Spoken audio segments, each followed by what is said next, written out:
Dans cette vidéo, nous allons parler du projet Sango Coin de la Centrafrique. Où en est l'équipe? Est-ce qu'ils ont fait ce qu'ils ont prévu?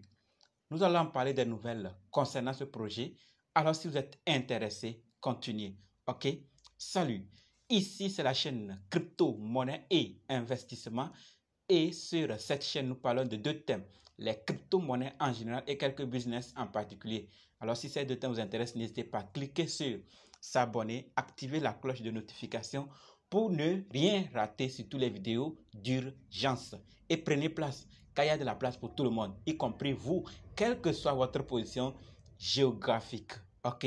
Mille merci à tous ceux qui sont déjà abonnés et qui me laissent des commentaires également, qui partagent mes vidéos. Grâce à vous, on a plus de 5900 abonnés. Bientôt, on va faire 6000 et très bientôt, avec vous également, on va arriver à 10 000 abonnés. Donc, merci du soutien. Alors, dans le but. Mais oui, vous n'avez pas cliqué s'abonner. C'est fait? OK, c'est parti.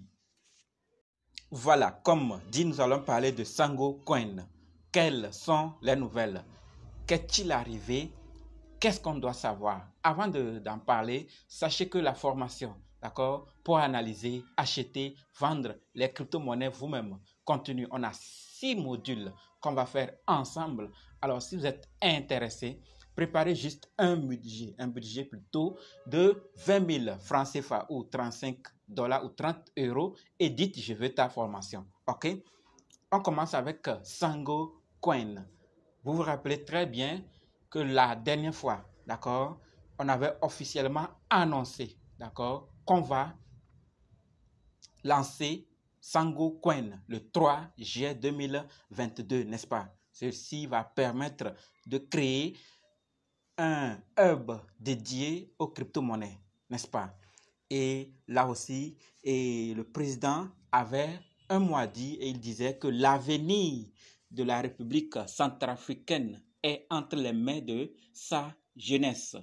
Et notre vision, c'est de former cette jeunesse pour qu'elle s'approprie les nouvelles technologies et aussi la crypto-monnaie et bien d'autres moyens pour le développement de la République centrafricaine. Et son Excellence, président de la République centrafricaine, voit loin et veut jouer là où il faut jouer, c'est-à-dire sur la jeunesse, afin qu'elle puisse avoir très tôt la technologie, comprendre la technologie blockchain et d'autres technologies qui pourront bien aider le pays à aller vers l'avant. Donc, ce n'est pas une petite vision, mais une vision à long terme. On prépare pour ceux qui vont venir, pour nous mettre dans quelques conditions et préparer pour ceux qui vont venir après. Donc, lors de cette présentation, après une brève présentation du parcours du président, vous vous rappelez très bien. Donc, après sa présentation, une vidéo s'ouvre, d'accord? Ensuite, une modélisation 3D de ce à quoi pourrait ressembler le projet finalisé. Donc, une fois le projet finalisé, à quoi il va ressembler? On voit une île comportant une multitude de lieux de divertissement dédiés aux visiteurs, tels qu'une marina, des hôtels, des bars, une plage, aucune taxe, d'accord? Ça, on le dit, on le répète, aucune taxe ne sera appliquée aux crypto-monnaies. Voilà la République centrafricaine qui attirera également les projets crypto et qui sont dans le secteur de la crypto-monnaie. Donc, lorsque tu vois que dans un pays, il n'y a pas de taxes, alors c'est bien, ça veut dire qu'on veut attirer les projets ou les entreprises qui sont autour de la blockchain dans le pays. Donc, ceux qui s'y connaissent arriveront tôt et pourront aider également l'avancement des projets. Donc, suite à cette annonce la dernière fois, nous voyons qu'aujourd'hui, on n'est plus au 3. On a dépassé 3. Vous vous rendez compte de ce qui s'est passé. Donc, c'est déjà fait.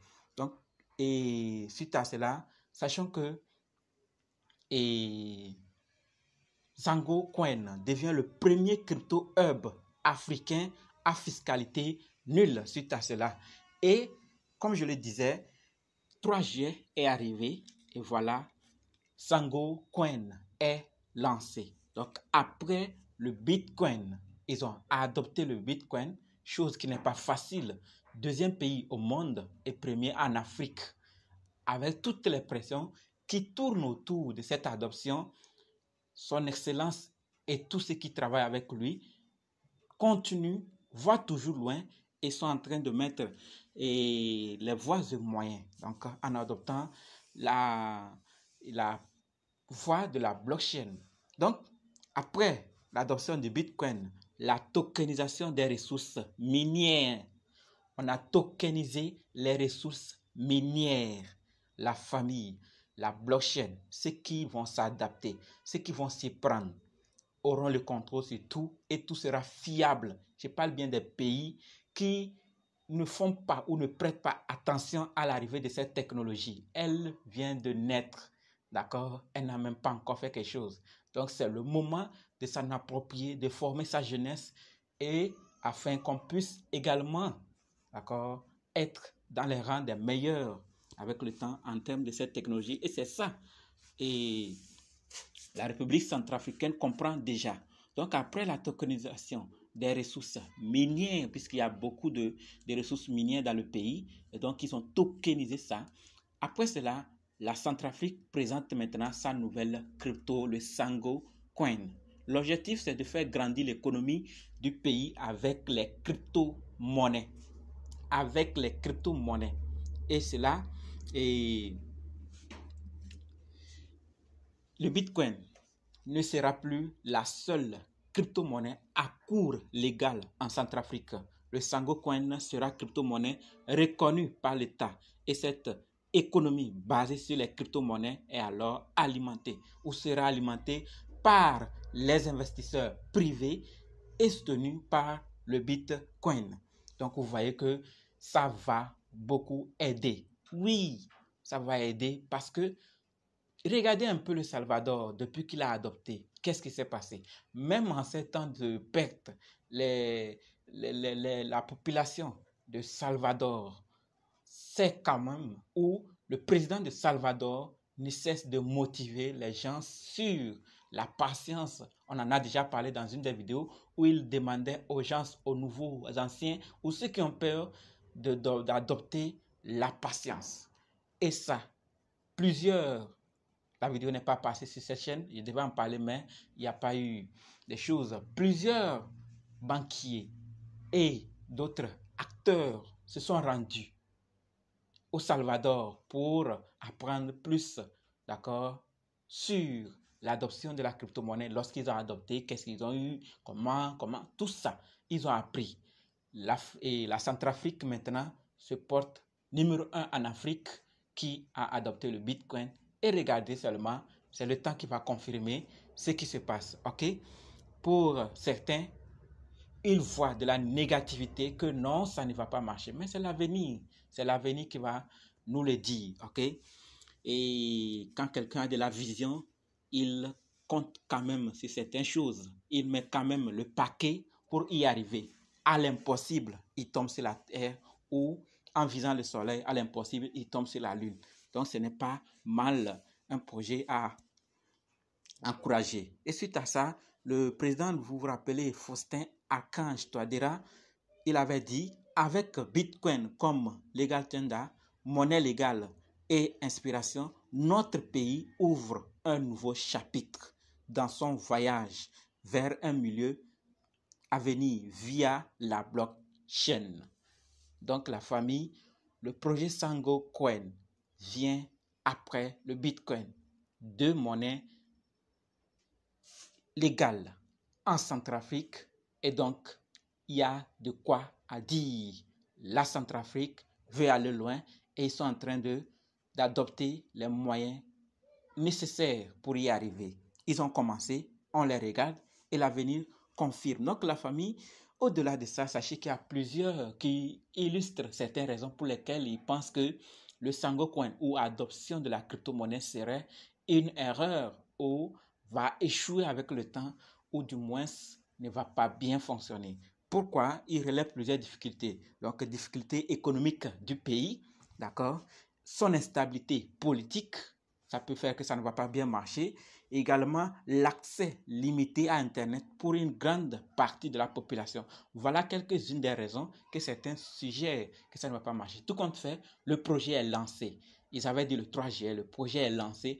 Maintenant, regarde, les investisseurs pourront aller privés et d'autres pourront aller investir si possible.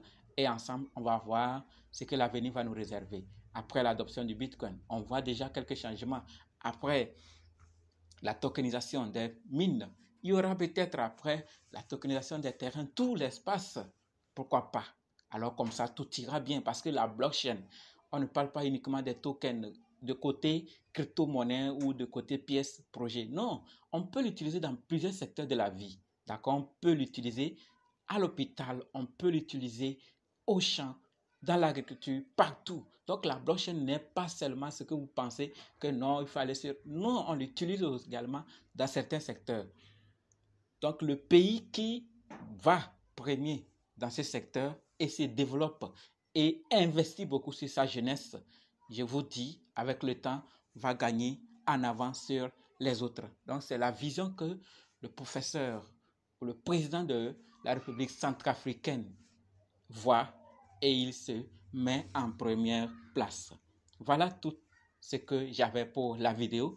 Dites-moi dans les commentaires ce que vous pensez vous aussi de ce projet Sango Coin.